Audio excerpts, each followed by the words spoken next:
Bon, les amis. Victoire du Barça 5-2 face à Séville. La Edge qui ne marche pas. Quand on a un Real Madrid qui fonctionne bien en une semaine, ça se finit sur une victoire du Barça écrasante pour dire, si vous prenez des couleurs, nous, on est les culeurs. Victoire 5-2 au Camp Nou avant ce match retour face à Newcastle. J'ai quand même pas mal de choses à dire, surtout sur l'aspect de la rotation de Hansi Flick qui n'a pas, je vais pas dire qu'il n'a pas fait tourner, qui a fait tourner en titularisant du Pedri, Bernal, Rafinha, Olmo, Cancelo. Tu te dis attention à ce qu'il n'y ait pas une blessure surprise pour le Barça qui peut empêcher encore une fois certains d'être titulaires face à Newcastle, comme la blessure de Balde-Koundé qui avait fait du mal. Qui avait fait du mal, surtout la blessure de Koundé, parce que la blessure de Balde, je vais en parler, mais Cancelo, c'est monstrueux, on va en parler. Mais au départ, quand je vois la compo de Flick, je me dis, attention, alors Pedri, qui a été ménagé, qui a joué une mi-temps, Yamal qui a joué 30 minutes, tu as eu le retour de Gavi également, Rafinha qui a joué pratiquement la totalité du match, donc il y a une certaine rotation pour ne pas couper quand même le rythme de certains. Et de pas aller jouer Newcastle avec 0 minutes en un week-end. Triplé de Rafinha, ça va lui redonner de confiance, surtout qu'on a un joueur je dis pas qu'il n'a pas de confiance sur ces dernières semaines, mais qui peine à retrouver son niveau de la saison passée. Après, il paye, justement, c'est les conséquences d'une si grosse saison. Athlétiquement, c'est un joueur qui changera pas. Hein. Le pressing qu'il te fait pendant tout le match, c'est beau à voir. Hein. Le pressing qu'il te fait, c'est vraiment l'attitude à voir. L'attitude. D'ailleurs, même ce Barça dans la globalité aujourd'hui, n'a pas forcé pour aller battre cette équipe de Séville 5-2. Même Séville, il faut vraiment vous taper. Il faut vous exploser, sachant que cette équipe Séville avait battu le Barça 4-1 il y a quelques mois. Séville, il faut vous frapper. Hein. Ce genre de match où, allez, ça prend 3 buts. Après, ils ont pris 2 pénaux. Et on va revenir sur les 2 pénaux. Sur le deuxième pénau. Parce que oui, ça aussi, il faut que je revienne dessus. Les supporters du Barça, si ces 2 pénaux-là, je dis pas ça parce que je me sens visé, je me sens pas visé, je m'en fous. Franchement, je m'en fous, parce que péno ou pas péno, vous avez dominé, vous devez gagner vu l'état de Séville. Si ces 2 pénaux-là, plus précisément le deuxième, avaient été sifflés du côté de Madrid, dites honnêtement, hein, attention, dites honnêtement ou je vais m'énerver. Attention. Est-ce que vous allez crier au scandale? Je dis pas qu'il y a scandale, je dis est-ce que vous alliez crier au scandale? Parce que oui, tu vois la main.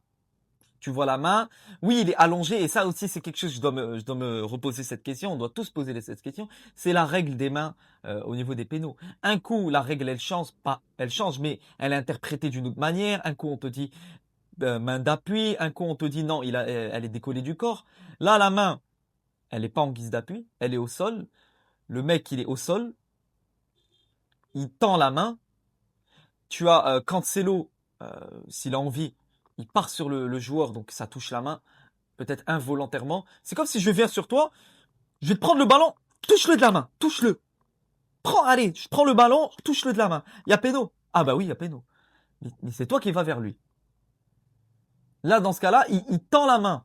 Je sais pas si vous voyez ce que je veux dire. Il tend la main, ça touche le ballon de la main, ça met pénalty. Moi, je vais pas vous mentir que, même si c'était du côté de Madrid, je trouve ça quand même bien généreux, bien abusé. C'est mon avis.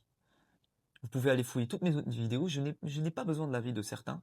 Je sais qu'il y en a qui savent que je suis objectif, mais j'ai pas besoin de certains pour me dire si je suis objectif ou non. Moi, je m'en fous. Moi, je dis des choses comme ils le sont. Je dis ce que je pense. Je suis pas là pour jeter des fleurs. L'objectivité, c'est pas jeter des fleurs, c'est pas faire plaisir au monde. C'est dire ce qu'on pense en étant hors d'un contexte qui nous favorise. Pour moi, j'aurais pas vraiment donné pénalty sur le deuxième. Le premier, oui, il y a péno, parce qu'il y a quand même un contact de dos. Il y a volonté de déstabiliser Cancelo. Le deuxième, je trouve que c'est un peu... J'ai vu pire. Après, il peut le donner. Il l'a donné. Donc Rafinha buteur sur ce match triplé. Olmo, alors Pedri, bizarrement sur ce match, je le sens bien cramé. En même temps, tu m'étonnes, le mec il joue Newcastle, il joue l'Atlético, il enchaîne tous ces matchs-là. Et avec ça, il arrive quand même à proposer un niveau qui est plus ou moins très bon. Qui est dans la régulation, qui est dans la gestion, malgré être dans la fatigue. Très fatigué le Pedri. Hein. Je pense qu'il faut que vous commencez à mettre un protocole d'aménagement pour lui, parce que franchement, vous allez le cramer. Ah, mais je me souviens les saisons passées où il était vraiment cramé, le Pedri. Et comme par hasard, Pedri qui est cramé, je me dis, ah, ça peut quand même faire déstabiliser le milieu du Barça. Hein. Mais t'as un Olmo qui commence à prendre le bouclier, qui va vers l'avant. Monstrueux le match de Olmo et Bernal. Hein. Monstrueux le match de Olmo et Bernal. Bernal, j'ai envie de revenir sur lui sur un point, c'est que j'en avais parlé par rapport au milieu du Barça sur les semaines passées. Mais parfois, les milieux du Barça, tu les trouves très souvent dans la surface. Un Bernal qui est très souvent finisseur, très souvent passeur, très souvent excentré pour être dans la dernière passe. Très intéressant. Alors je pense que c'est une directive de flic de dire à ces milieux, soyez dans la surface, soyez dans le surnombre, dans la surface, sur le côté pour apporter une passe au cas où. Et ils le comprennent très très bien. Franchement, c'est une qualité que je trouve chez les milieux du Barça. J'aimerais bien qu'il y ait certains milieux de notre côté, hormis Valverde qui ait cette qualité, d'être plus dans la surface, plus dans l'attaque, plus dans le surnombre, pour apporter justement ce danger permanent. Rooney Bargi, titulaire, on fait reposer Yamal, c'est sympa. Rooney, je ne l'ai pas trouvé si imposant que ça. Quand tu as ce genre de minutes, tu es au Barça, tu es dans un club, tu dois t'imposer. Tu dois t'imposer parce que tu sais que tu n'auras pas ce genre de chance tous les jours. Tu t'imposes. En plus, il est sorti, j'avais bien aimé le commentaire Da Fonseca et Da Silva. Tu le vois, le mec, il transpire pas. Tu vois le mec, il transpire pas. Donc tu dis, est-ce que le mec, il a pas fait d'effort? Est-ce que le mec ne s'est pas finalement imposé comme il le fallait? Bardi, j'ai pas aimé. Voilà, j'ai pas aimé. Maintenant, il lui faut beaucoup de temps. Hein. C'est un jeune, c'est un mec qui n'a pas tant de temps de jeu que ça. T'as un mec qui te barre la route, c'est Yamal. C'est compliqué. Cancelo. Cancelo, je vais parler quelques minutes sur lui. Voilà, je lui ai accordé son temps. C'est exceptionnel. C'est exceptionnel. Mais vous devez plus quand même commencer à crier sur Baldé, on veut Baldé. Vous avez Cancelo. Mais quand il est à ce niveau-là, et pourquoi il est à ce niveau-là? Ça, c'est la question que vous devez vous poser. Pourquoi il est à ce niveau-là, Cancelo? Parce que autour ça marche. Parce que quand ce Barça domine offensivement, bah Cancelo il est offensif. Le but qui te met sur un déplacement très intelligent. Lewandowski qui laisse passer le ballon. Parce que Lewandowski peut-être qu'il ne sera pas aussi bon que ça au niveau de la finition. D'ailleurs, il était en mode Osimhen, comme la plupart des derniers matchs, en mode Osimhen, le Lewandowski, avec son bon gros masque. Mais il sera toujours intelligent dans ses déplacements et dans ses situations. Par instinct. Il laisse passer le ballon, ça ouvre l'espace pour Cancelo qui va tout seul, qui n'hésite pas. Cancelo très technique, très disponible, très offensif. Très très très bon. Très dominateur. Hein. Quand il est sur son côté, très sûr de lui, quand il a cette confiance Cancelo, il sera dans une domination, mais ça dépasse les latéraux. Quand il est à ce niveau-là, dans le monde, hormis Nuno Mendes, latéral gauche, c'est compliqué de trouver mieux. Offensivement, je dis bien offensivement, c'est très compliqué de trouver mieux. T'as le petit Xavi Espar. Espartu, je sais pas comment on prononce ça. Encore un Xavi. Encore un Xavi. T'as eu Xavi, t'as eu Xavi Simons, t'as des Xavi dans tous les sens. En fait, quand tu t'appelles Xavi, ça y est, tu commences à devenir un petit bijou. Alors le petit Xavi Espart là, intéressant. Intéressant, il a le calme niveau ballon, on sent qu'il a du ballon. De toute façon, tous les joueurs qui sortiront de la Masia auront du ballon. Auront du ballon dans tous les cas. C'est la confiance, c'est la régularité qui compte maintenant. Parce que oui, niveau ballon, niveau qualité, il aura des qualités, mais c'est dans la régularité. Est-ce qu'il tiendra la régularité? Parce que oui, niveau calme, il est là, contrôle, il est là, conduite de balle, il est là. Maintenant, est-ce qu'il va savoir tenir ce rythme à plusieurs reprises? Intéressant, mais en plus. Faut voir avec le temps. Faut voir avec le temps ce que ça peut donner. Koubarsi. Faut en parler. Faut en parler. Je vois beaucoup trop peu de personnes parler de Koubarsi. Que ce soit Commu Real ou Commu Barça. Koubarsi, je l'ai incendié. Koubarsi, je l'ai massacré quand il y avait ce départ d'Inigo. Il était en quelque sorte orphelin. Il n'avait pas son mentor, son padré à côté de lui qui peut lui donner des conseils sur le terrain. Là, quand il a un Gérard Martin qui, oui, a fait 2-3 conneries au début de match où je le sentais pas en jambes, après il s'est rattrapé.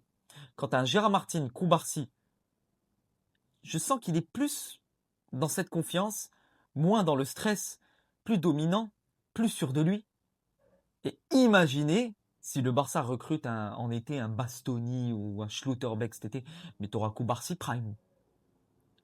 Parce que Koubarsi, il a eu un temps d'adaptation après le départ d'Inigo. Il fallait s'adapter. Eh les gars, il avait quand même Inigo à côté de lui. Hein. C'est pareil. Hein. C'est un mec qui, très clairement, avait cet aspect mental qui pouvait donner de la confiance à toute sa ligne défensive. Koubarsi commence à retrouver ça et commence à reprendre ce rôle de leader qui, peut-être avec le temps, il aura ce rôle d'Inigo. Le Koubarsi aura ce rôle d'Inigo. Lui, avant qui était un petit peu l'élève qui apprenait du maître, là, petit à petit, il va se transformer en maître. Et il y aura des élèves qui se présenteront à lui. C'est comme ça que ça va le foot. Le foot, ça va très très loin, les gars. Donc Rafinha, triplé, buteur sur le 3e but, avec un excellent contrôle de balle. Rafinha, quand il a ce niveau athlétique, franchement, j'ai bien peur que face à Newcastle, peur du côté de madrilène, mais avec cette prestation-là, peut-être que ça va lui donner encore plus de confiance pour enchaîner les matchs comme ça. Moi, je vois le Barça vainqueur face à Newcastle. Maintenant, attention. Parce qu'à Newcastle, ça va mettre de l'intensité. Alors, je ne vais pas revenir sur l'intensité de Première Ligue. C'est bon, je me suis assez fait incendier. Je reviens plus sur mon avis. J'ai mon avis clair. Que vous le comprenez ou non, je m'en fous. Il y en a certains, il y a eu un malentendu. Il y en a certains qui n'ont pas vraiment compris ce que je veux dire. Bref. Newcastle, c'est une équipe dernièrement en Ligue des Champions qui n'est pas de l'intensité, mais qui a des résultats. Ça bat Paris. Ça fait nul contre Paris. Ça bat quand même de gros cadors européens en Ligue des Champions. Le Barça qui tient. Le Barça qui tient la route contre Newcastle. Le Barça qui avait battu Newcastle en phase de poule. Le Barça qui a fait match nul maintenant face à Newcastle. Le Barça, on dirait que c'est une équipe qui saura gérer la pression coûte que coûte. Oui, il y aura des équipes comme Chelsea, on l'a vu en phase de poule, où ils ont perdu contre Chelsea 3-0. Les équipes à l'extérieur, en PL, c'est très compliqué de les jouer. Maintenant, à domicile, c'est une autre histoire. T'as l'entrée de Gavi qui est de retour, après un an d'absence à peu près. Il va vous faire du bien le Gavi. Il va vous faire du bien le Gavi. Dans cet aspect athlétique, leader au milieu de terrain, c'est d'apporter du calme au milieu, d'apporter du physique. Le coffre physique, il l'a. Il l'a toujours. Il va vous apporter du bien le Gavi. Donc voilà, t'as Juan Garcia qui est toujours là. Les arrêts quand il faut les faire, il les fait. Maintenant, les 2 buts pris par le Barça, c'est là où je me pose la question. Ce Barça, même en étant aspect dominant, ils se prennent des buts. Ils prennent 2 buts. Ils en marquent 5, oui, mais ils en prennent 2. Attention à ce que les gros cadors européens, Arsenal, le Bayern, les grosses équipes comme ça, tu les joues. Peut-être que tu vas pas marquer autant de buts, mais tu vas peut-être encaisser le même taux de buts. Attention à ce point-là. Parce que oui, contre ce genre d'équipe Séville, on a compris que c'est bien minable sur ces dernières saisons. Sur ces derniers mois en tout cas. La saison passée également c'était minable. Mais contre Séville et contre la plupart des équipes en Liga, tu peux te permettre de marquer 5 buts. Mais contre les cadors européens, est-ce que tu vas marquer 5 buts? Peut-être pas. Est-ce que tu vas encaisser? Oui, tu vas encaisser. Si tu encaisses contre Séville, peut-être que tu vas encaisser contre les gros. Donc voilà. C'est tout ce que je voulais dire. Je me demande ce que... Voilà, j'hésite à rajouter autre chose. Tu as Olmo, comme je vous l'ai dit, toujours dans cet aspect finition. Très très bon. Même il enchaîne, il est sur la continuité de ces dernières semaines. Olmo est dans cet aspect dominant. Il enchaîne ses bonnes performances. C'est très bien. Voilà. Donc voilà les amis. Niveau stats, le Barça a eu 13 tirs, 8 tirs cadrés, 5 buts. Très très clinique devant les cages. Sur les 2 pénaltys, comme je vous l'ai dit, les Barcelonais. Si c'était Madrid, vous allez crier au scandale. Alors moi je crie pas au scandale parce que moi je analyse. Le premier il y est, le deuxième je trouve qu'il est un peu généreux, même si c'était mon équipe là, j'aurais dit bah, la main elle est au sol, t'as le mec qui vient, il dribble, ça le touche, c'est involontaire, oui, mais il y a péno. Donc après il faut voir les règles, je sais pas comment ça marche. Donc voilà, faut arrêter de commencer à dire ah, les Madrilènes, vous êtes des tricheurs, les Madridules. Quand nous on a 2 pénaux, bah ça commence à créer un scandale. Non, non. Parce que moi, j'analyse. Après, je sais qu'il y a ces deux communautés. Mais il y en a certains, les gars, faut être un peu plus objectif. Je dis pas qu'il n'y a pas péno, mais il faut être un petit peu objectif. Donner des avis sans avoir l'émotion. Moi, je remets l'émotion de côté. Moi, vous me connaissez pas niveau émotion. Moi, derrière votre écran, là, vous connaissez pas le shady émotion.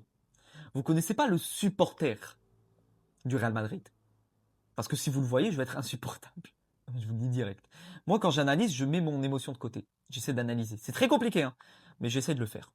Donc voilà les amis, c'est tout ce que je voulais dire pour cette vidéo. N'hésitez pas à liker, commenter, partager. On se retrouve donc la semaine prochaine pour la Ligue des Champions. Ça fait plaisir. On verra qui se qualifie. On n'est pas à l'abri d'une remontada.